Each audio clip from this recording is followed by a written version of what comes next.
Thank you for tuning in to the only station that gives you double the information and inspiration, WDRB Media and WGIV, the soul of Charlotte. This is Marriage Matters, and I'm your host, Patrice Bush, the marriage coach. Make sure you tune in every Wednesday at 7:30 p.m. for tips and advice for all matters of marriage. Be sure to like us on Facebook by searching for Marriage Matters so that you can stay abreast the topics, ask questions, or comments during our interactive segment of Marriage Matters. Also, make sure you check out our website at www.ittakes2marriagecoaching.com for more information on our services. Our show sponsor for this show is It Takes Two Marriage Coaching. It Takes Two Marriage Coaching provides individual marriage coaching and group marriage coaching through marriage retreats. Today we're going to finish up a topic that we kind of started on last week. We were wrapping up with the 10 things to avoid in marriage if you want a happy one. And we finished up last week on infidelity. And I was explaining to you guys that we weren't going to dig too deep last week because we were going to have the opportunity to bring on a guest this week and have someone share with us about infidelity in their marriage and what they were able to do to overcome it, to continue to be happy, and how their marriage has actually been strengthened by the infidelity. And so today we're going to dig a little deeper into infidelity, and we're going to have our guest speak to us on infidelity today. Sometimes I worry that society has become immune to infidelity and cheating in romantic relationships. We hear things like half of all marriages end in a divorce and half of people in a relationship admit to cheating. And it seems like we've become desensitized and perhaps a little bit pessimistic about hearing these disheartening statistics repeated over and over again. And I know that there's a lot of faulty statistics out there and a lot of people just throwing around numbers for the sake of, talking negatively about marriage sometimes, and then for the sake of other times just being able to promote their own products and doing what they do. I don't have the exact number for infidelity. I don't know exactly how many marriages are experiencing infidelity. But what I can say is that there are a large number of us that are experiencing infidelity or have experienced it in our marriages. But what I'll say about that is not all of them end in divorce. I think a lot of times infidelity in marriages, give marriage a bad rap.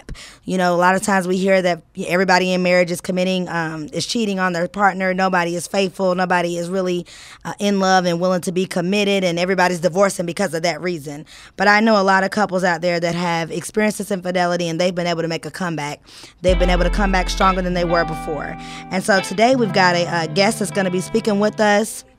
He's going to be sharing with us about infidelity in his marriage and how he was able to overcome it. So when we come back, we're going to tackle this infidelity. We're going to have an interview with this guy that's going to share with us. You're listening to Marriage Matters, and I'm your host, the marriage coach. You're tuned into WDRB Media and WGIV, the soul of Charlotte. Lights out, sucker punch psyched out. Call love, we wrote it, then I wiped out. Two ships just passing in the night now. Offshore, looking for a lighthouse. Green pill, you said that it was painless. Down and out, drowning in the sea of my anguish. Funny, you always said hope floats, comprehended, but I can't cope. So I gotta find my way back to you, baby. Tryna find my way back to you, baby. Gotta find my way back to you, to us, to love.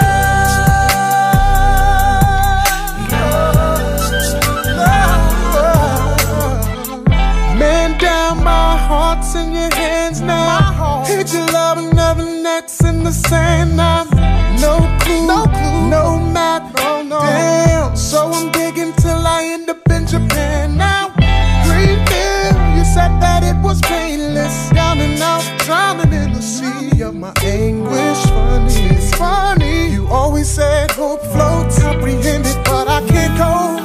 So I gotta find my way back to you, baby. Tryna find my way back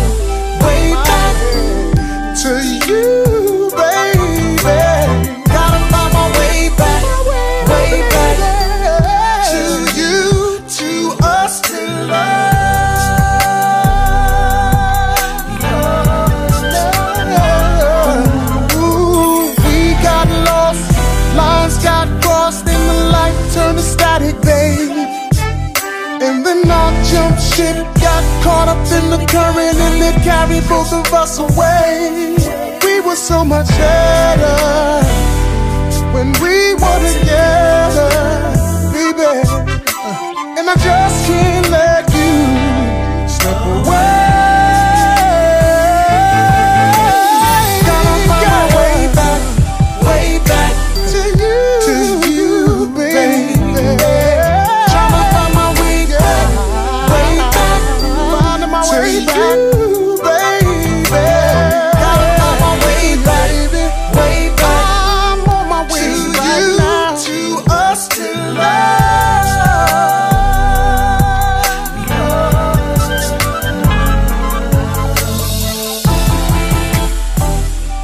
Welcome back to WDRB Media and WGIV, the soul of Charlotte. And those streaming live through the free TuneIn radio app, you're listening to Marriage Matters, and I'm your host, Patrice Bush, the marriage coach. If you're just tuning in, we're discussing the topic of infidelity, the big word that everyone wants to toss around and throw around when it comes to discussing marriages that may be unhappy or possibly ending in a divorce. Well, today we've got a guest here in the studio with us. B, you're there with me? Yes, I'm here. All right. Thank you for being on our show today. We're going to be, I'm going to give you the opportunity to share a little bit with us about your marriage, some of the things you have experienced in it, and how you guys have overcome. So let's start with this. Let us know, how long have you and your wife been married? It'll be 10 years in October. Wow. Okay. So that's awesome. So 10 years in October. You've got children? Yes. Okay. How many children do you have? We have 2 children. One girl, she is 10, and one boy, he's 7. Awesome. And so, B, tell me what would you say has been the most challenging part of your marriage? The most challenging part is keeping the spice in the relationship. Mm-hmm. You know, keeping that fire. You know, sometimes things tend to get complacent and boring. You know, you try to find something different that both of you can do or both of you can enjoy. That's the hard part. Gotcha. So keeping the spice there, you know, making sure that you find things that you both enjoy. So your date nights, is that what you're referring to? Yeah, date nights and just out without the children, and yeah, that's the you know, date nights and just having time apart from the children. That's about it. Gotcha. And how often are you all having your date nights right now? You have them monthly or weekly, or what's your life like? We try to do them monthly, but it doesn't happen that way all the time. So it's probably like every 2-3 months, maybe. Oh, okay. Yeah, we got to help you increase that now, B. You got to at least get your date. You got to get your date nights in at least once a month, at minimum. Yeah, absolutely. We try that, but you know, sometimes with my work schedule and with the children doing different activities, it's kind of hard to do that. Yeah. You know, because I'm a firefighter, so I don't have a regular 9 to 5. Oh, okay. Well, awesome. So you're serving. What city are you serving? I'm in Detroit. Oh, awesome. The Big D. Okay. Yeah, so today we're digging into the topic of infidelity. And, you know, and for our listeners, infidelity's got, you know, a variety of different definitions. I've probably read 10 to 11 different definitions on infidelity. For today's purposes, we're gonna refer to infidelity as a relationship or some sort of situation that you have outside of the person that you are committed to. That may include sex, that may include an exchange of money or goods or quality time. It could kind of look a variety of different ways, but it's just anytime you're giving your time to someone outside of the person you're committed to, and the person that you're committed to is typically not aware that you are committing the time to this individual. So, considering our definition for today, tell me, B, have you ever experienced infidelity in your marriage? Yes. Okay. And what did that look like for you guys? Was it on your behalf or on the behalf of your wife or both, or? It was both. Okay. And at what stage in your marriage did this occur? I'm sorry, can you repeat? What stage in your marriage did this occur? Were you all in the first couple years, mid-year, or in between the 10 years, like at the 5-year point, or? It's probably like 5 to 7, somewhere in there. Yep. Okay. And you know, they say seventh year is the most difficult marriage year. They say if you can get through the seventh year, you can make it for 30, 40 years. Right. Absolutely. Okay. So right between 5 and 7. And how did that, how did it happen? How did you all get to the place where you allowed someone else to enter your marriage?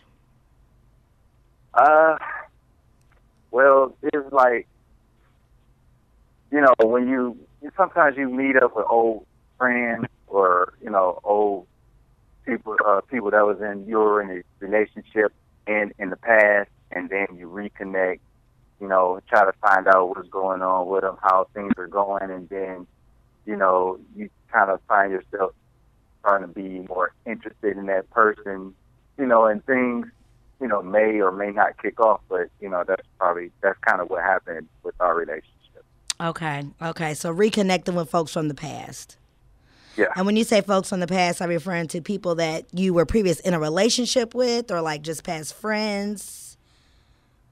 Yeah, it was like high school relationships, and then with social media, you're able to, get back in contact with the people that you went to school with, and and that was the whole thing, So it was an old relationship, like a high school relationship, but it wasn't, it wasn't like a recent, as an adult relationship. Gotcha. Yeah. And so did you admit the infidelity to your wife, or how did it end up coming out that the infidelity was occurring? Well, with my wife, I noticed a change in her action, what she did as far as, with her cell phone. It was never locked. Gotcha. And, all of a sudden, her phone is locked, or when I walk in the room, you can see, she's pushing the back button, or, trying to hurry up and get off the screen, or just kind of walking away or whatnot, or, just different changes. I've never changed my, what I do. I was communicating with, a person, but it wasn't like, I was trying to hide my phone or locking my phone or, anything, or turning away or changing anything. That's how I knew that she was, it was something going on with her and, whoever it was. Gotcha. So a combination of reaching out to old friends or reconnecting with people from the past and sort of having new behaviors or doing things that you weren't doing prior to the situation is how the infidelity occurred in your marriage. Is that what you're saying? Yes. Okay. And so, once it was all out on the table, once you discovered that the infidelity was going on and she discovered it was going on with you, what was your very first step in that? In making a determination on whether or not you were going to stick through the marriage or let it go. What was that very first step like? The very first step was just trying to get everything out in the open and find out actually, how far or, what this infidelity meant to them, as far as, do you really want to be with this person, or is this just a, like a phase that you're going through, and it was hard because, you get to pointing fingers and arguing, and, it came to a point where I kind of like moved out for a little while. Okay. And, just to get things, trying to figure out everything as far as on her end. As far as me, I want to stay married. Divorce is not in my vocabulary. Gotcha. So, okay. So you're married forever. And I made that a point. Divorce is not an option for me. Mm-hmm. If she wanted to get a divorce, that would be on her, but it wouldn't be on my end. Gotcha. So that was kind of like the first thing that I put there out on the table to let her know, look, if this is what you want, if you want another person, then you go ahead and you file for the divorce. It's not going to be on my behalf, because family oriented. I like to keep my family together through thick and through thin, and that was how it actually kind of That's kicked how off. you addressed it. Well, let me ask you this, because you spoke on something that I thought was interesting. You said when it first came out, you wanted to know from your wife, what did it mean for you? What did that particular extramarital affair mean for you? Was it somebody you really wanted to be with? Was it just a phase? Was you just lacking something and you were seeking it? Tell me, if her comment had been, I really like this person, or I feel like I'm in love with this person, would that have changed the decision that you made to move forward in your marriage? I don't think that it would have changed as far as me wanting to stay in a marriage. Okay. It was, like I said, it was going to be on her behalf. If she felt that she was falling in love with this person, then you file for the divorce, because I'm not giving you that love. You're seeking, other places to get it. Therefore, you're going to file this divorce. If it's something that they're doing, then, or it's something that, if there's something that they're doing and I'm not, how about you tell me or express that to me instead of just going off, speaking what you're looking for. Wow. So, and that's how I kind of, try to move things forward and find out what was going on. But, I mean, if she loves another person but still wanted to stay with me, I don't think she would have been happy living with me. Yeah. You know what I'm saying? So, yeah, that's. Well, I have to tell you that I love your response. And, I've been doing this work for a few years now, working with couples. And we've seen a lot of couples in our office that have experienced infidelity. And I'll tell you, that question that I asked you, I've asked that to several other, couples when the infidelity has come out, and a lot of people wouldn't say what you said. I think that it takes a really, really mature man, and one that genuinely loves his wife and believes in marriage and believes in his family, to say that, if she expressed to you that she was, genuinely feeling this guy, or really liking him, or maybe even loving him, that you would say, well, give me the opportunity to be what it is that you're looking for from that guy. Give me that opportunity. A lot of people operate out of anger at that point, and Right. people will be so quick just to sound the dotted line because they're upset, they're angry, they're embarrassed if it, got out to family or friends. Right. Your marriage, it sounds like, is exactly what we need more of, to have people like you who are saying, if I'm lacking, help me get it right so that I can be what you need me to be in this marriage, instead of go on and walk out the door. Then if this ain't what you want, go on and just go find what you want. That's the easy way out, I think. I think what you did is commendable, and that's awesome. So, when you all made that decision to move forward, did you seek help? What did you do to, was it just a decision that you all kind of made at your kitchen table, and you're like, all right, we're going to work on this internally? Or did you reach out? Did you have, a pastor or a counselor or anybody involved to kind of help you move your marriage along? Well, we didn't have anybody. I suggested marriage counsel, but, she didn't want to do that for, whatever reason. And then I guess what I'm trying to think of how we kind of like moved. I guess she kind of figured out that I wasn't going anywhere, and that me being the person that I am, I take care of my children, and I'm family oriented, and I wasn't going to go without doing everything in my power to make this marriage work before, letting her go. So, we kind of, I guess she just saw that in me, and kind of like, pushed the other guy aside, because and plus, sometimes her sister would tell her about herself, or a friend of the family would tell her, like, look, all these guys out here that you find attractive, or they're attracted to you for some whatever reason, they're nothing. They're out here doing no good. If they know that you're married, if they don't know that you're married, it doesn't really matter. But this guy right here that we've known for the past 5 to 7 years, he's taking care of his business. He has a good job, takes care of his kids. He takes care of you. You know, they let her know, like, this is a stand-up guy. Why would you move on, or why would you do something else when you got it here? Right. So I guess I had a little help from the outside. It wasn't like I expressed it to them, but, you know, they just see when we were together and they were around how my attitude or my demeanor was kind of off compared to, you know, before. So. Right. And that's something else I just want to chime in on real quick. I think that's an excellent point that you just made. I think, you know, like we always use the phrase, it takes a village to raise a child.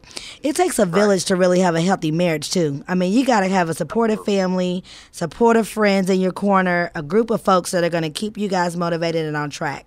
So I think your situation is definitely a testament to that, you know, your wife's family and friends were encouraging her, like, look, you've got this excellent guy. You need to stick through this, because you could have the total opposite of those messy friends and family that's, oh, leave him, whoop, whoop. You know, they got a bunch of negative stuff to say. You could find somebody else that's more fish in the sea. I mean, we've heard as married folk all those comments, and so it definitely takes a village. So that's, you actually spoke on another, you know, key thing for marriage. I think we've got to make sure we surround ourselves with other positive people. They're going to cheer us on and support us throughout this thing. So look, before we wrap up, let me ask you this: if there was a such thing as sort of a fair proofing your marriage, if there was a way that you could, you know, if we could visualize this, that you could put bricks up around you and your wife, and I'm just, of course, just using an analogy, but if you could put bricks up around you and your wife, and each brick had a different label on it, you know, each brick says something different that you guys are not going to have within your marriage, or you all are presenting on a united front in this particular regard. You know, you're both going to be in a situation where, you know, you're not going to let negativity come into your marriage, or negative influences into your marriage. How would you, if you could, how would you suggest that other couples proof or a fair proof their marriage? Well, with all relationships, communication is the key. Mm-hmm. You have to talk things out, whether it be good, whether it be bad. You know, and it's just, it can be just the little things that are not communicated. Like, I don't like the way you do this. How about you try that, instead of not letting this person know. And then when you get fed up with it, then you just blow up and it becomes a big argument. Yep. It's just little small things. I feel that, you know, and, you know, just as an example, I feel that we don't spend enough time together. You know, we don't talk a lot, or we don't talk enough to each other than it being listening to somebody talk about work, or talking about what's ratchet on TV. You know, they don't talk about their relationships or their feelings, what they want, or what they feel they would like to do within the relationship. You know, and coming back to that, talking about keeping the spice and the fire in a relationship. Let's try something different. You know, let's do something different instead of doing the same thing in the bedroom. How about we, you know, go somewhere and venture off in the house, or venture off somewhere, you know, and keep the communication open, because that's where a lot of relationships go awry, because they don't talk about the physical aspect of the relationship, or the emotional aspect as far as females go, because females really don't cheat on men unless there's an emotional connection between them and the other person. Yes, and statistics would support that, or research would support that. Yes.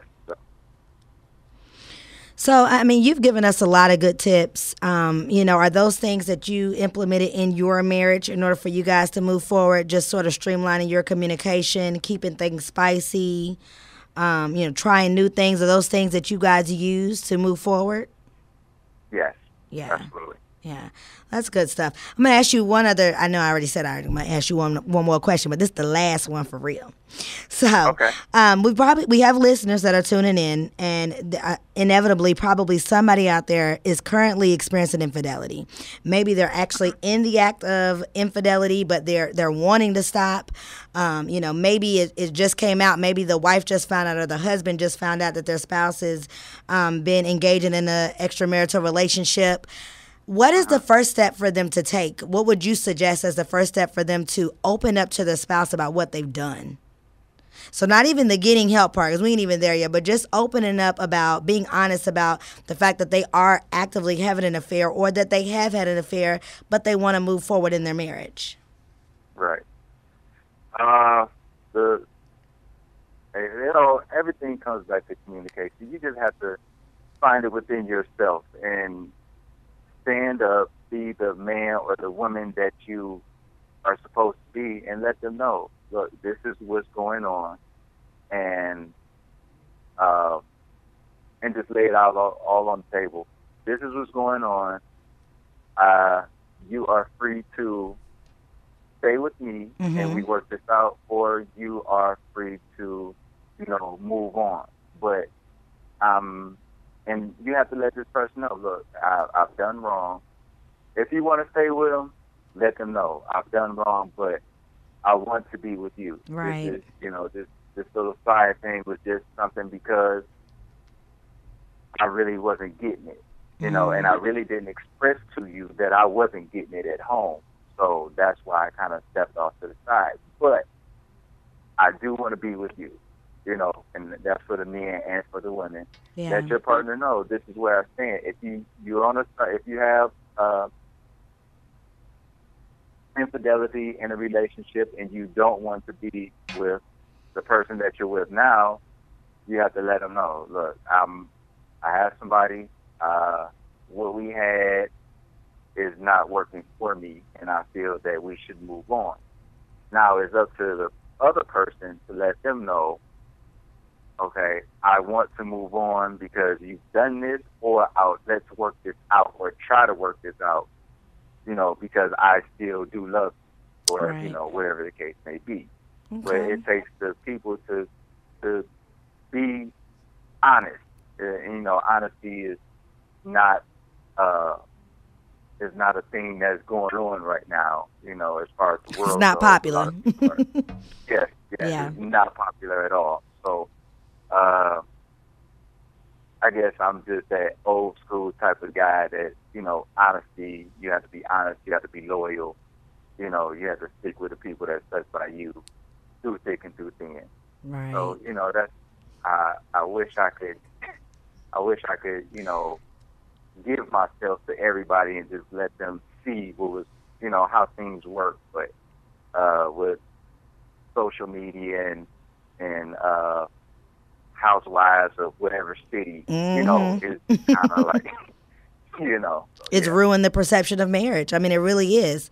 And a lot of times we don't want to admit that media influences how we think and what we do, but it really, really does. When it's constantly being bombarded in your face, you're hearing it in songs, you're watching it on TV. I mean, it can't help but influence you. But I have to tell you, B, I'm really grateful that you agreed to do this interview with me today. It has been a pleasure speaking to you. I wish you and your wife many, many more forevers. Continue to be an example to us marriage folks of what it looks like and how you truly become one and have that unconditional love, that regardless love, that I'm going to work through it, regardless of what that current situation is, love. We commend you for that. So thank you so much for being part of the show today. Thank you for the interview. All right, join us next week for continued discussions on all things marriage. Thank you for tuning in, and continue to tune in every Wednesday at 7:30 p.m. Please remember to connect with me by going to Facebook and searching for Marriage Matters /WGIV. Like our page and stay abreast topics. Comment with us and ask us questions. Did you enjoy today's show? If you did, tell someone about it. Let someone know so they can also tune in. Show us some love on our Facebook page or via marriagematterswgiv@gmail.com. Also, if you're interested in being a guest on our show or you want to advertise at a great low rate, give us a call at 704-4 449-6542. Again, I'm your host, Patrice Bush, the marriage coach, and you've been listening to Marriage Matters on WDRB Media and WGIV, the soul of Charlotte.